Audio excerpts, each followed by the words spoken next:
Assalamualaikum warahmatullahi wabarakatuh. Salam sejahtera untuk kita semua. Semoga selalu diberikan kesehatan dan rezeki yang barokah oleh Tuhan Yang Maha Esa. Oke, kali ini kita akan menceritakan kisah dari seseorang yang memiliki kodam pendamping yang diwariskan oleh bapaknya untuk menjaga dirinya. Tapi sebelum itu jangan lupa like, komen, dan juga subscribe-nya agar admin selalu menghadirkan cerita-cerita horor, juga akan menghadirkan game-game yang hibur untuk kalian semua.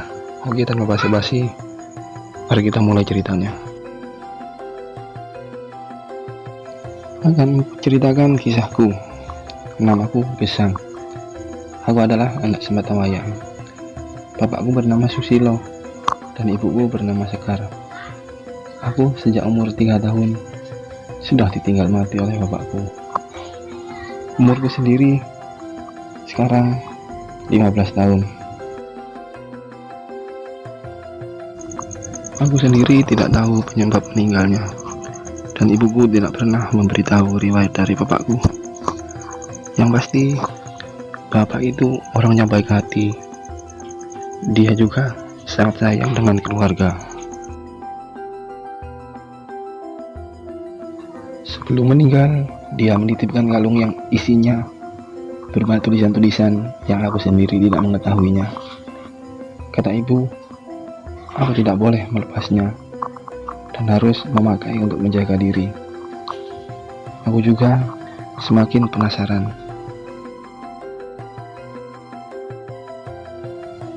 Bahkan saat aku bermain ke rumah temanku, kebetulan ibunya memang bisa melihat jin dan sejenisnya, atau juga bisa disebut indigo. Katanya, aku ada yang mengikuti. Sosoknya tinggi besar dan menggunakan pakaian serba hitam. Dia seperti tidak ingin meninggalkanku. Aku yang tidak mengerti apa-apa, cuek saja dan tidak menghiraukan ucapan dari ibu temanku itu. Pada suatu malam, aku bermimpi bertemu sosok seperti mirip bapakku sewaktu masih hidup. Aku bisa mengenali dari foto yang diperlihatkan ibu kepadaku. Di dalam mimpi itu, aku dipanggil oleh bapak dan diajak untuk menemui sosok yang tidak asing bagiku. Ya, tepat sekali. Itu adalah sosok yang diceritakan oleh ibu temanku dulu sewaktu aku bermain ke rumahnya. Aku sangat ketakutan. Ingin rasanya berteriak, tapi aku tidak bisa. Bapak berusaha menenangkanku. Dia pun berbicara kepada sosok tinggi besar itu. Dan intinya, dia menitipkanku kepada sosok itu karena bapak tidak bisa mendampingiku. Setelah itu pun, aku terbangun. Tak terasa, air mataku menetes setelah mengalami mimpi itu. Ternyata bapak masih peduli denganku, walaupun sudah tiada. Dan akhirnya, aku pun menceritakan hal itu kepada ibu, dan dia membenarkan akan hal itu. Aku pun merasa akhir-akhir ini, saat ada masalah di sekolah dengan siswa lain, dia merasa ketakutan setelah aku menatapnya dalam-dalam. Rupanya kodamku ini yang menakutinya, sehingga siswa lain yang tadinya ingin menyakitiku malah sekarang segan denganku.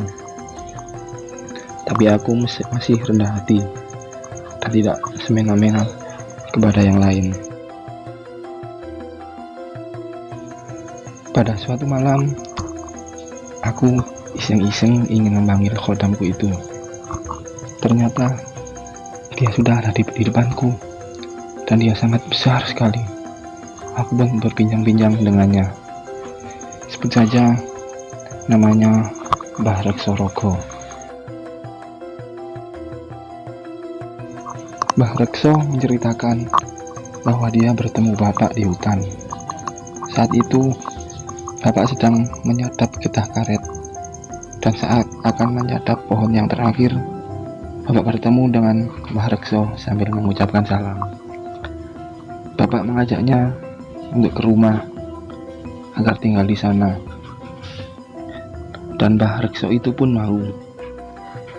Dia selalu memberikan kembang pada Mbah Rekso pada saat malam Jumat tiba, dan dia juga sudah menganggap Mbah Rekso ini saudara sendiri, ya walaupun berbeda alam. Singkat cerita, saat aku lahir, Mbah Rekso ini memberikan jimat kepada bapak, yang nantinya aku pakai ini untuk menjaga diri. Dan Mbah Rekso juga bercerita tentang bapak yang meninggal secara tidak wajar, yaitu diguna-guna oleh teman kerjanya.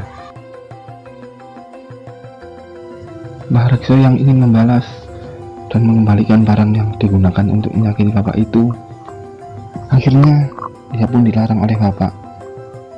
Dia hanya menitipkanku kepadanya dan ingin Mbah Rekso menjagaku. Dulu sempat aku menghilangkan jimat itu saat pergi rekreasi ke suatu tempat wisata. Aku sangat bingung sekali, hampir putus asa karena aku menghilangkan jimat itu. Aku mencari kemana-mana dan hampir tinggal oleh temanku. Aku pun pasrah dan akhirnya pulang.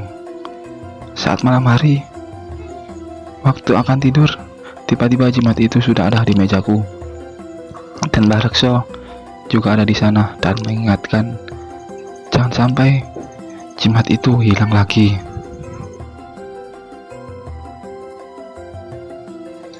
Akhirnya aku juga pun bersahabat dengan Mbah Rekso.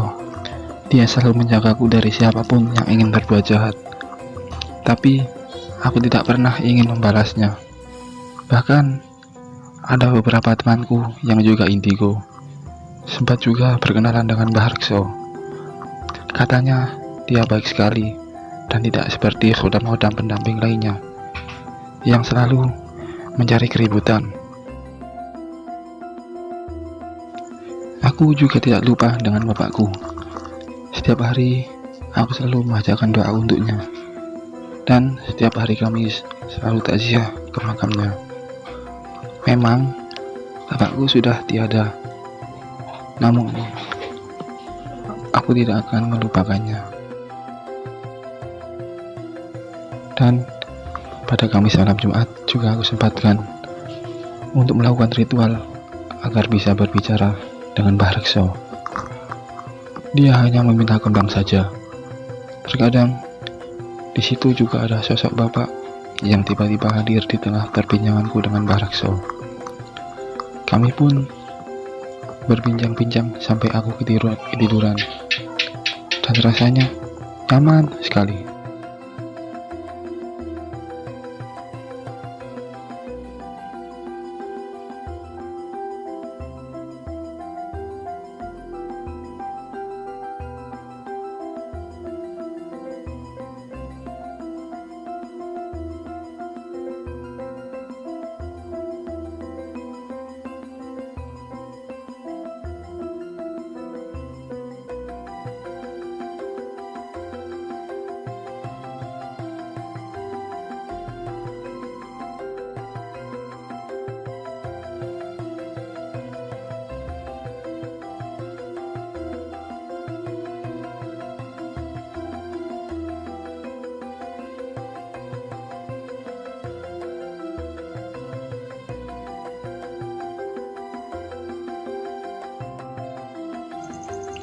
Oke, sekian dulu kisahnya.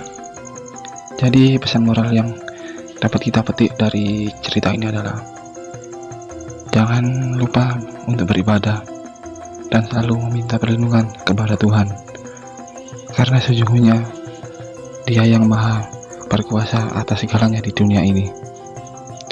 Memang kita memiliki khodam, tetapi itu tidak akan cukup untuk melindungi diri kita dari serangan-serangan makhluk-makhluk gaib dan juga orang-orang di sekitar yang tidak senang akan melihat kebahagiaan kita.